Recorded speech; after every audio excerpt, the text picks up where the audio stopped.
திருப்பரங்குன்றம் சுப்பிரமணிய சுவாமி திருக்கோவில். இது முருகனின் 6 படை வீடுகளில் முதல் படை வீடாக திகழ்கின்றது. இத்தலம் திருஞான சம்பந்தர், சுந்தரமூர்த்தி நாயனார் ஆகியோரால் பாடல் பெற்ற ஸ்தலமாகும். இது ஒரு குகை கோவிலாகும். கருவறையில் 5 குகைகள் மலையை குடைந்து அமைக்கப்பட்டுள்ளன.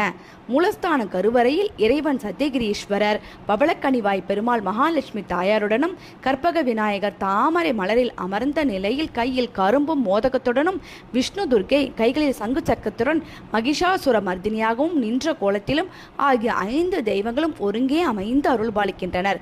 முருகப்பெருமான் அவதாரம் செய்ததன் நோக்கமே சூரபத்மனையும் அவனது சேனைகளையும் அழித்து தேவர்களை காப்பதே ஆகும்.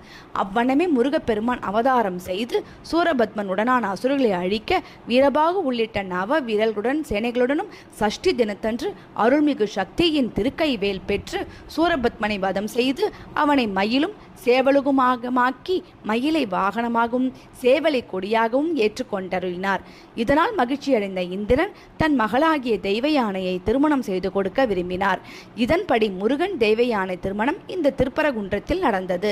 இத்தலத்தில் தெய்வ யானையை திருமணம் புரிந்து திருமண கோலத்தில் அமர்ந்த நிலையில் கலியுக வரதனாக அருள்பாலிப்பது மிகவும் சிறப்பம்சமாகும். முருகப்பெருமானின் திருமண தலம் என்பதால் அனைத்து மூர்த்திகளும் ஏகாந்தமாக காட்சியளிப்பது எங்கும் காண கிடைக்காத அரிய காட்சியாகும். நக்கீரர், சூரியன், சந்திரன், காயத்ரி, சாவித்திரி, சித்த வித்யாதரர், கலைமகள், நான்முகன், இந்திரன், பதங்கமாமுனிவர், குகமுனிவர் ஆகியோர் அருள்மிகு முருகப்பெருமான் தெய்வ யானை திருமணத்திற்கு வந்ததாக ஐதீகம்.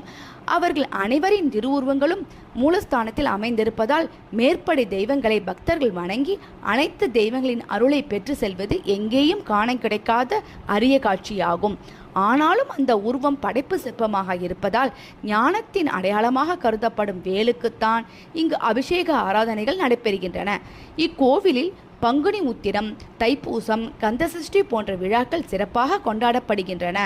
இந்த கோவிலுக்கு திங்கள், செவ்வாய் மற்றும் வெள்ளிக்கிழமைகளில் வந்து வழிபாடு செய்தால் திருமண தடைகள் நீங்கி புத்திரபாகியம் உண்டாகும் என்பது ஐதீகம்.